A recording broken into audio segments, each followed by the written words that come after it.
still with me, right? All right, so the name title may be a little bit different, The Running Father, and this is because if you go, and I'll get to it a little bit more again, but if you go to the passage in Luke 15, there are three parables in Luke there, and we know them as the lost sheep, the lost coin, and the prodigal son.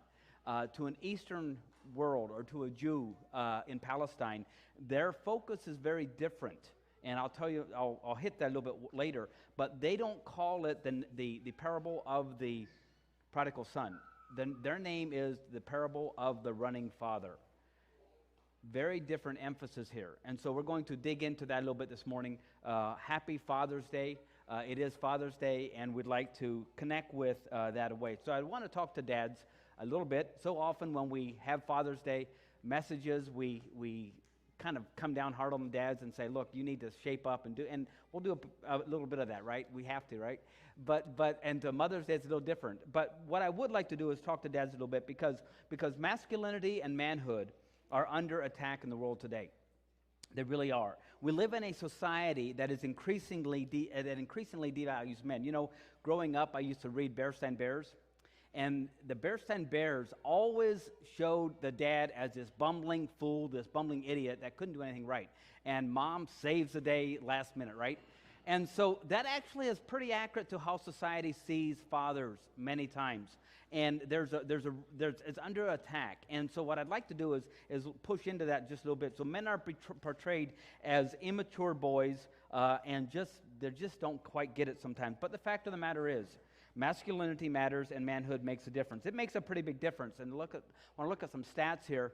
So if you look at homes that are fatherless homes, and this is stats from the United States. I compiled them from different places. Some were from Barna, some from the institute that tracks the prison population and stuff. So they're from different places. I don't have all the sources here. If you need them, I do have them. But 63% of youth suicides are from fatherless homes. That's in America. That's a staggering statistic. 71% of all high school dropouts are from fatherless homes. And so there's not direction here. 85% of all children with behavioral problems. Oh, looks like I slipped a 75% in there by mistake. But 85% of all children with behavioral problems with disorder are from fatherless homes. 85% of youth currently in prison in the United States are from fatherless homes. 75% of all adolescents. Chemical abuse patients in drug treatment centers are from fatherless homes.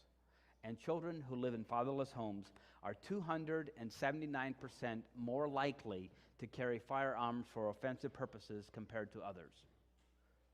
These matter. So these stats are incredibly sobering. They're also facts. They're irrefutable. That's not my opinion. That's not anyone's opinion. These are facts that can be proven up, but you don't hear this because they're incredibly politically incorrect. The fact of the matter is, a mother alone is not enough. God never intended for there to be one-parent homes. And I know there's one-parent homes represented here today. I bless you, and I'm not saying that you're somehow wrong. I'm simply saying that was never God's intent. And that's a result of brokenness in our world as a result of death, or brokenness as a result of sin. But that was never God's intent. A mother in the home is simply not enough. A father is needed. I'm not suggesting that a mother's role is not important, but God designed the father and mothers in different ways, and they are both important. A father's influence is crucial, especially when it comes to establishing values in children's lives. A mother is there to nurture, to help, especially the relationship. But the father, especially as you're going through the developing times of your life, as your values form, fathers are incredibly important. A father's influence is crucial to this. A study done by the Lutheran Church found that when a father does not go to church on a regular basis, even if he's a presence in the home, if he doesn't go to church, of those children, 1 in 50 become a regular church attendance. The best studies that I've seen have it going up to about 18% of children go to church regularly if their father does not. When the father attends church, even if the mother doesn't go to church, 66% of children plug into a church. And the difference is that they see a mother as caring, but if a father doesn't value something, there's a difference here. It can be overcome. When both dad and mom go to church, that number goes up to 75%, which is much better. So it does matter. So an active father is crucial to determining values as children grow up. If your father was missing in your life, I feel your pain, and I am sorry. Or if your father wasn't there, this message is not intended to bring pain. There's a lot of people have dad pain. And it is incredibly hard as we walk with people. There's a lot of dad pain out here, and I'm not downplaying that. I'm just simply saying, as dads, we have to step up to the plate, and we have to step into the gap. So sermons like this can bring about pain, and so you may not have had a dad that exemplified this role. You may be a dad with regrets. I am a dad. I have regrets. But we need a generation of godly men to step up to their role as spiritual leaders in the church and in the community. Our society has taken fatherhood and has warped it. You can produce a family, but that does not make you a dad. And so we want to look at a story in Scripture of a father that exemplifies the characters that we need to become loving fathers. But first, I'd like to just talk to you a little bit. One of the mistakes we have of parents is when we think that love equals influence. It simply doesn't. We can love our children, but we need to influence them. Love is a crucial part, but love plus time, those together are what we need to influence our children. So often we think that there's a lot of parents that love their children deeply, but they have little influence on them. Influence is much harder to build. It takes a lot of time.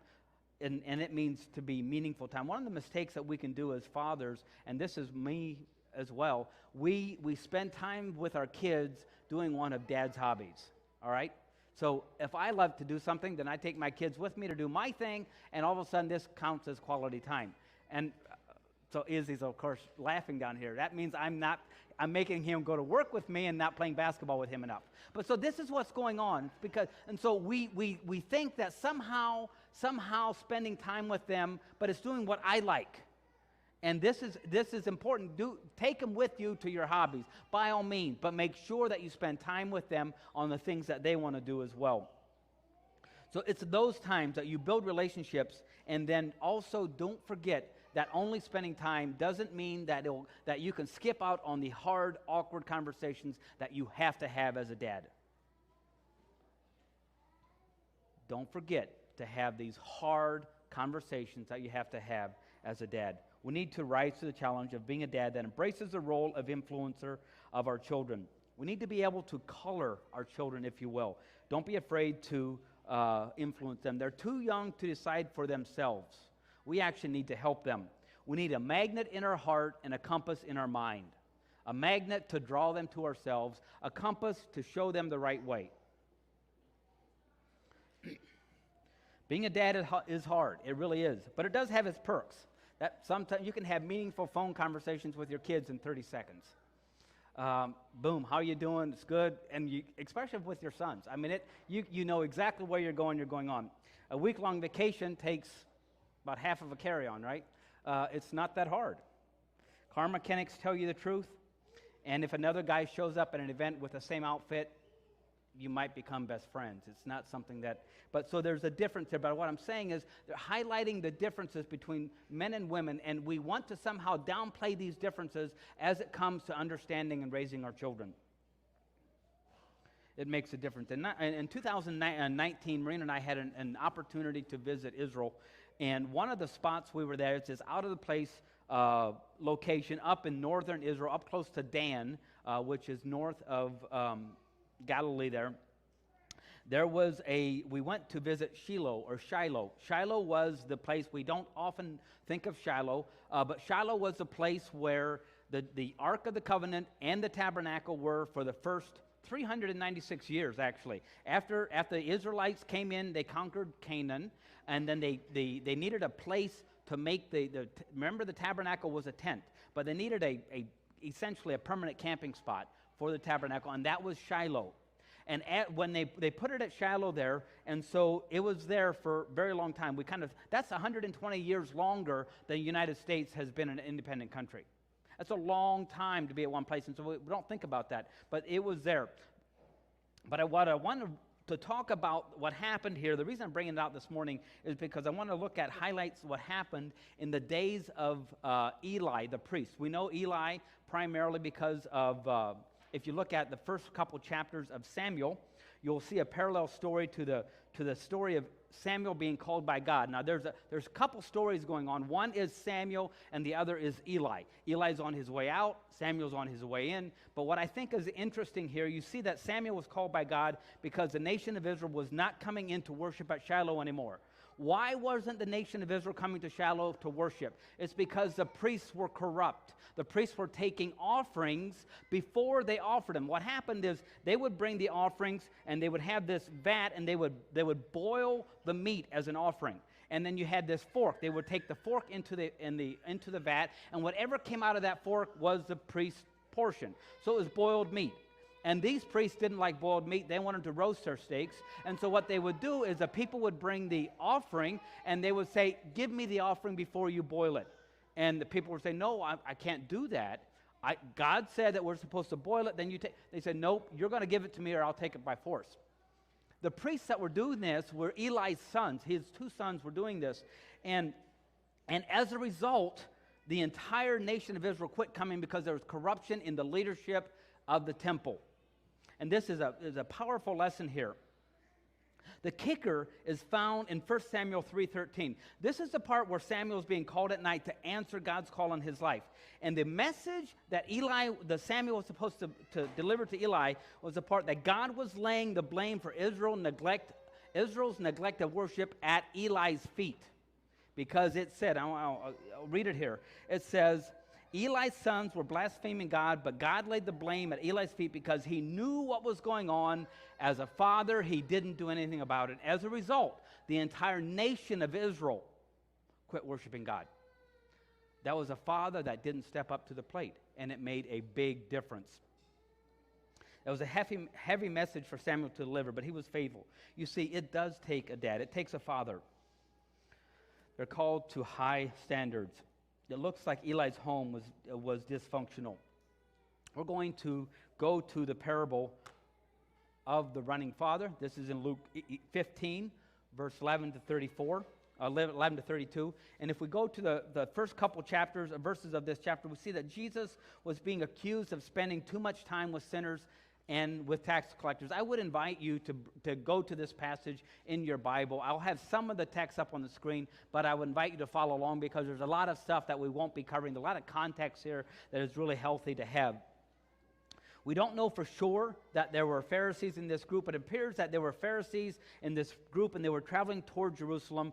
But the Pharisees, or the people, were frustrated with Jesus because it says that he was spending his time with the sinners instead of them. So we have this idea that the Pharisees were often against Jesus, and in this case, the Pharisees were actually followers of Jesus, okay? They were following Jesus, kind of like Nicodemus. If you know, he was one of those followers that were hanging around on the fringes, all right? He didn't want to get too close, but he was following Jesus, okay? So if we look back here, it says that the Pharisees had come and they warned Jesus that Jesus wasn't happy with them. And so they were following him. Nevertheless, they weren't sure what to do with him. So let's begin here. In verse 1, it says, Now the tax collectors and sinners were all drawing near to him, and the Pharisees and the scribes grumbled, saying, This man receives sinners and eats with them. Remember, they were grumbling that Jesus allowed the sinners and tax collectors to get close to him. So what did Jesus do? He did what he often does. He told stories, all right? So he told them 3 stories. The lost sheep in verse 3 to 7, the lost coin, 8 to 10, and then the lost son or the prodigal son in the rest of the chapter. At least this is what we call them in the West. Well, we usually read the Bible and we ask the question, what does this teach about me? But in the Middle East, in Eastern society, when they read the Bible, they ask a very different question. They ask, what does this teach me about God? All right? Very different. We're influenced by our Hellenistic society. We understand this. We are the center of the universe. How does this affect me? And we want to be very careful. We're influenced by this, okay? But so it's very different. What does this teach me about God? That's what I would like to focus on a little bit this morning. You see, we need to look at the Bible as a continuing story. This is a part of it. Who is God? What is He like? What does it mean to follow Him? So it's best if we read this, the whole story in this context. So the story of the Bible is not about a lost son or lost sons finding their way home. It's a story about a God reaching out and drawing all men to Himself. In the Middle East, they have a very different name for this parable. This is a parable of the running father. I think we covered that. And the other one is the parable of the good shepherd instead of the lost sheep. And the second story, we call it the parable of the lost coin.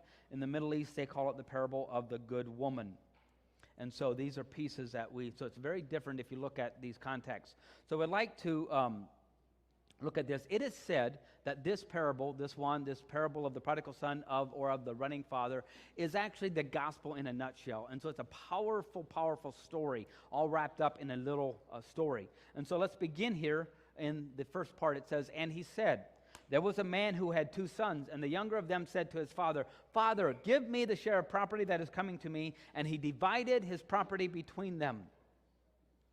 Jesus tells a story here of a father with 2 sons. Remember why he's telling the story, the context here? What question did he want to answer? They were accusing him of spending too much time with sinners, and so he tells them stories, all right? So keep that in mind. This is actually pretty important here. Jesus tells this story of the father with 2 sons. And so all Jewish boys lived at home. They would live at home with their parents as long as their father lived. Okay, so they would get married. They would bring their bride home, all right? They would live in the same compound. If you were a daughter, when you got married, you would go home to the husband's house. That's how you live with that extended family. So it's a very different society. They would kind of build another room into the family home, and the new couple would move into it. They would live there until the father died, after which they split up and established their own home, their own identity, if you will. So that's, and also remember the audience Jesus is talking to. These are Jewish religious leaders. They're good with this first couple sentences that Jesus said. They're okay with it so far. But it's going to take a little different turn, and they're not sure where it goes. So when the youngest son says, "Give me my inheritance," it was a big deal. To us Westerners, not so much. It's disrespectful if you say, "Look, Dad, I'm wanting to go out on my own. I want my inheritance. Just give me my money. I'm going." So, but to them, it was not okay. The younger son was essentially rejecting his father, and he was saying, "I don't like your way of life. I don't like the things you do. I don't like your beliefs. I don't like your worldview. In fact, I wish you were dead. Because if you were dead, I could take my inheritance and I could do what I want to." This is essentially what this son was saying. So, "I wish you were dead. Give me my share of the inheritance." They didn't have wills back then, but what they would do if a father would die, a father would give a blessing on his deathbed, and as well as his inheritance. He would divvy out his estate to his children, primarily his sons. We have one incident in the Old Testament where a daughter actually got a part of the inheritance. Very unique, but it was primarily just the sons that got inheritance. So what happened here is a double portion would go to the oldest son and a single portion to all the other sons. And so if he had 3 sons, he would divide up his estate into 4. The oldest son would get 2, and all the others would get 1. This was only 2 sons, and so he divided his estate into 3 sections, and the oldest one got 2, the youngest one got 1/3. And so this was done on his headbed. To ask for your inheritance, so, before the father is dead, is rejecting your entire family. To a head of household, this is a big deal. It's his land, his cattle, his money. It was his identity. And so you were rejecting the identity of your father, and he was going away. This is a big deal. Why do you think that the stats that I read off in the beginning mean a lot? It's because your father often gives you your identity. Not totally, but there's a lot of your father that helps you with your identity. It's a pretty big deal here. You can almost see the religious leaders take a deep breath and like, wait a second, something's going on here. Remember, Jesus is someone that taught with authority, and they were okay with the first section. This part, they're like, Jesus is telling a story that's going off the rails here a little bit. But what's even more important is that the father does it. He says, okay, sure, I'll do it. And so he gives out his estate. Verse 13, not many days later, the younger son gathered all he had, took a journey into a far country, and there he squandered his property in reckless living. And so he takes his money, he heads out. Remember, this is the time when the Romans had control of the land. And remember, we had talked about maybe 6 months ago of of Alexander the Great, what he brought into the communities, what he brought into the Gentile cities. He brought entertainment in, he brought healthcare in, and he brought athletics in. So this young man went to probably one of those cities, and at that point, he disowned his entire Jewish family. If he's going to go live with a Gentile, he had to live with a Gentile if he had pigs. He was going to live with a Gentile. He disowned his whole family. It wasn't that he was going to go home for Christmas lunch. It wasn't he was going to go home for anything or to borrow. He was cutting him off. He was leaving. He was not coming back. He wasn't coming back. What would usually happen at this point is a ceremony was called a kazaka by the Jewish community, and it would be performed if a Jewish boy lost his inheritance to a Gentile. He wasn't allowed to come home. It was like taking excommunication and the ban that we hear of in our community, taking it to an extreme level. You could not come home. You were dead to your father. He wouldn't talk to you. They would take a clay pot, and they would break it at the feet and say, that's like you are to me. You are dead. You can't come back. You are dead to me. So the son knows that when he leaves, he'd better not come back, or he will face huge public shame and can be completely cut off for his family. So where does he go? He goes to the Gentile cities around there. This is the equivalent of maybe Vegas or L.A. or maybe New Orleans during the middle of Mardi Gras. He goes to the worst area. And it says that he lost his living. He goes out, he lives it up. He lost his living with, it says, reckless living. He lived a good life. He has the fast cars, the social status. He is going places. He takes what is his and he lives. He spends it all. But in verse 14 it says, and when he had spent everything, a severe famine arose in that country, and he began to be in need. We can imagine how this works. There's a downturn in the economy. Inflation goes up. The supply chain gets messed up. The housing market collapses. Gas prices go up. He's out of money, and he doesn't have anywhere to go because his friends were his friends because he had influence, because he had money. So in verse 15, it says, so he went and hired himself out to one of the citizens of that country, who sent him into his field to feed pigs. Pigs? Are you kidding me? This is a Jewish boy. He is totally, to a Jew, a pig is an unclean animal. I like bacon. But if I were a Jew, I could not eat it because it's not healthy. Well, it's not healthy anyway. But it's not okay to eat, right? But so they did not. You did not. Even to this day, you don't find pork in the nation, in the state of Israel. So this guy shows up by this Gentile, and the employer doesn't really want him, but he offers you a terrible job, hoping you won't take it. And I'll be rid of this guy. But he takes it. He's at rock bottom. He's like, yep, whatever you have. He's totally rejected his Jewish identity at this point, and he goes and feeds pigs. He was going off the deep end. He was going against everything his father had stood for. So he went and hired himself out to a farmer to feed the pigs. He went from living it up to nothing in a hurry. And verse 16, and he was longing to be fed with the pods that the pigs ate, and no one gave him anything. It says he was so hungry that he would actually be okay with eating the pig feed. Not only is he feeding the pigs, he's wanting to eat what the pigs eat. That's rock bottom. You can't get much lower than that. But it goes on, it says, when he came to himself, he said, how many of my father's hired servants have more than enough bread? But I perish here with hunger. I will arise and go to my father, and I will say to him, Father, I have sinned against heaven and before you. I am no longer worthy to be called your son. Treat me as one of your hired servants. His basic needs are not met. He knows that his father has enough if he just goes back. And we often think that he's going back because he's truly repentant.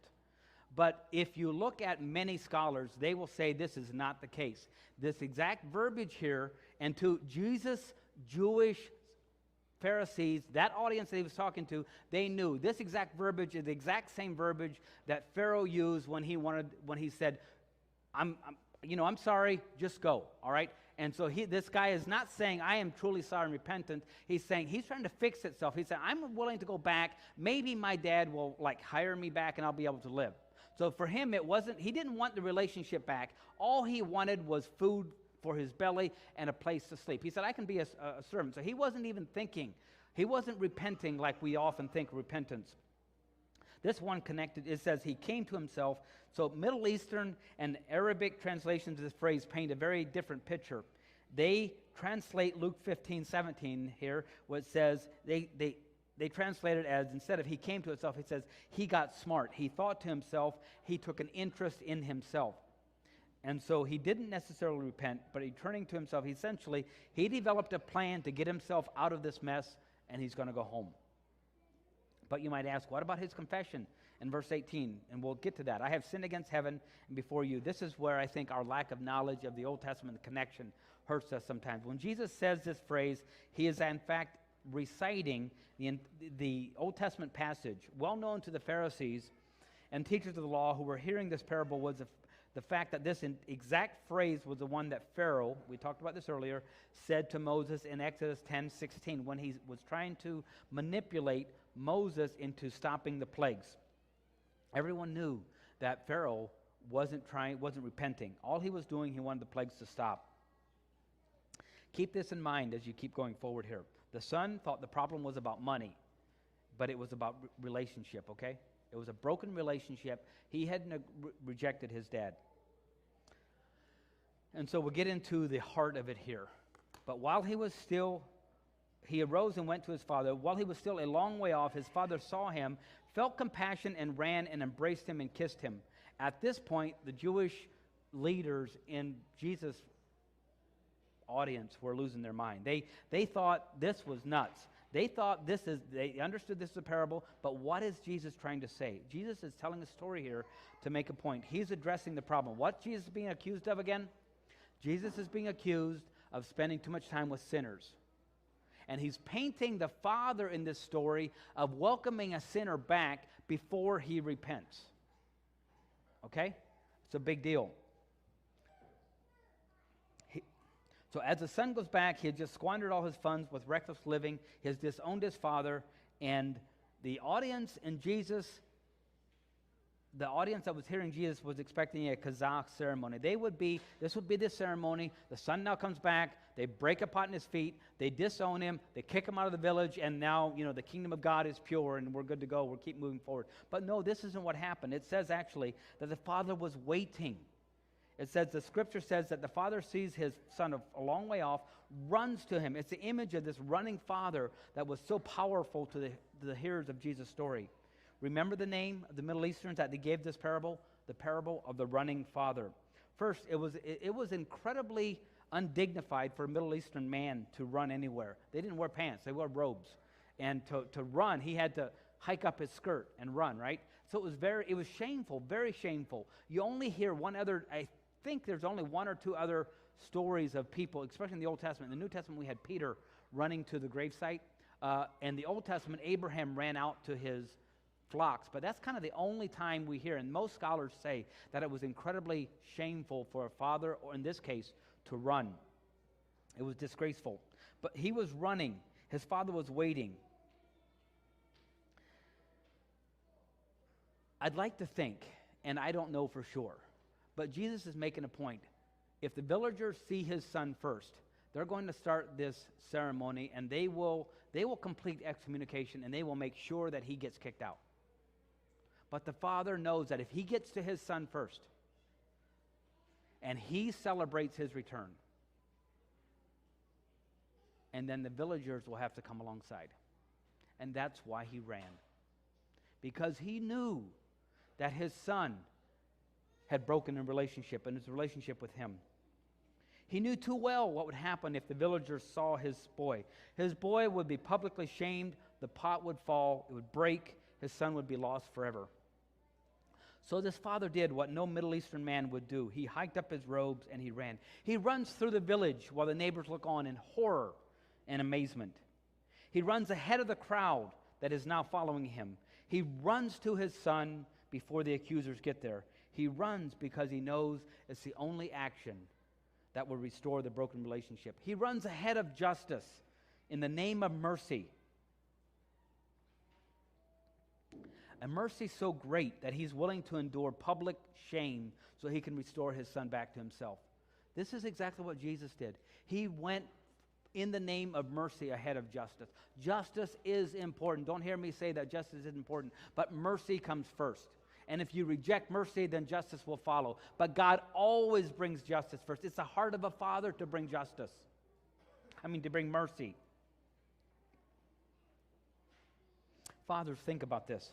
Have you ever been in a place where your son or daughter has needed you, and they had made some silly, stupid thing, and maybe they've embarrassed themselves, but you needed to go with them and just stand by them?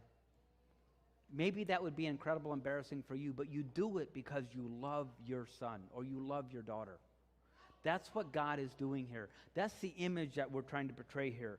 Jesus is saying, this is what God is like. He runs to us. He ran ahead of all that was reasonable and fair. He ran ahead of justice, taking his boy's shame on himself. When he reached the boy, the father quickly gathered his son to his arms, kissed him on each cheek, and called for a banquet in his honor. Compassion, not accusation. Mercy before justice. Willing to take our shame so that we can be restored back for him. A father that sees us stinky and muddy from the pig pen, that waits and is longing for us to come back, that understands that love wins. There's more to come. This son has rejected his identity, remember? He's rejected everything his father stood for. And the son said, Father, I have sinned against heaven and before you. I am not worthy to be called your son. We see the son starting to put this plan into place, but his father interrupts him. In verse 22 it says, But the father said to his servants, Bring quickly the best robe and put it on him. Put a ring on his finger and shoes on his feet, and bring the fatted calf and kill it. Let's eat and celebrate. For this my son, right? He's still his son, is alive. He was lost and is found. And they began to celebrate. He does three things. He brings his own robe. It's a sign of honor. He brings his signet ring, which is a sign of ownership and identity. And he gives him shoes to wear. Servants don't wear shoes. They don't wear shoes. They're barefoot. Sons wear shoes. So Jesus is saying that the Father gave his son his identity back. The very thing the son turned his back on, he gave his identity back. All signs of ownership. And then they began to celebrate. This is exactly consistent with the first two parables. The parable of the Good Shepherd. They get together and they celebrate. In the parable of the lost coin or the good woman, in verse 10 it says that she found her coin. She calls her friends up and they celebrate. There is cause for celebration. The father receives the sinner and eats with him. Verse 25, now the older son was in the field. Turns again, another twist here, the third character. And he came and drew near to the house. And he heard music and dancing, and he called one of the servants and asked them, What do these things mean? And they said to him, Your brother has come. Your father has killed the fatted calf because he has received him back safe and sound. But he was angry and refused to come in. This older son is again willing to come in. He cannot accept reconciliation without punishment. Justice demands an answer. Again, what does the father do? He leaves the celebration and goes to the one son that needs help. He goes to the son that needs him most right now, which is the older son. The older son is being self-righteous. The father knows this. He goes and he talks to him. He says, come back. It's like someone threw a tantrum at the middle of a wedding feast. And the father steps out and tries to talk to him and reasons with him. That's a loving father. He endures public shame again. I can just see him take his son aside and try to reason with him. His father responds. He entreats him. He says, come. And he says, his father came out and entreated him, and he answered his father, look, these many years I have served you. I have never disobeyed your command. Yet you never gave me a young goat that I may celebrate with my friends. But this, he doesn't even call him his brother. He says, when your son comes, who has devoured your property with prostitute, you killed the fatted calf for him? And he said to him, son, you are always with me, and all that is mine is yours. It was fitting to celebrate and be glad, for this, your brother was dead and is alive. He was lost and is found. We don't know the ending here. Jesus ends the story here. But it feels like this was appointed part, application to the Pharisees. They were accusing Jesus of not eating with sinners. He tells them the story of a running father, a father that gathers together, and yet he's saying there's one more. There's a son that's not taking them in. Many of us find ourselves here. We're often the lost son. Maybe we need to find our father Maybe we're the father, we have lost children.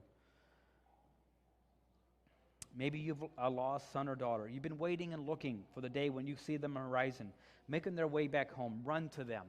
Don't try to shame them into an alignment. Build that relationship. The day will come when you can have the hard conversations and you can build that relationship. You can talk about justice. Maybe you're the older son. You're looking for a connection to God through something outside of relationship. You think that God cares more about performance than relationship. And I'm not downplaying obedience here. I'm simply saying obedience comes through the context of relationship with God or with anyone. I've got a song that I want Steve to play here in a minute. It's a music video by Phillips, Craig, and Dean. It's an old song. It's a story. It highlights the fact that God is running toward us. We were lost. God is running toward us. On this Father's Day, let's celebrate the Father that runs to us, and let's run to people around us. Let's recognize that it doesn't matter who's looking on. We need to bring people together. We need to unite and unify. After the song, then, Nevin, I'll let you take over.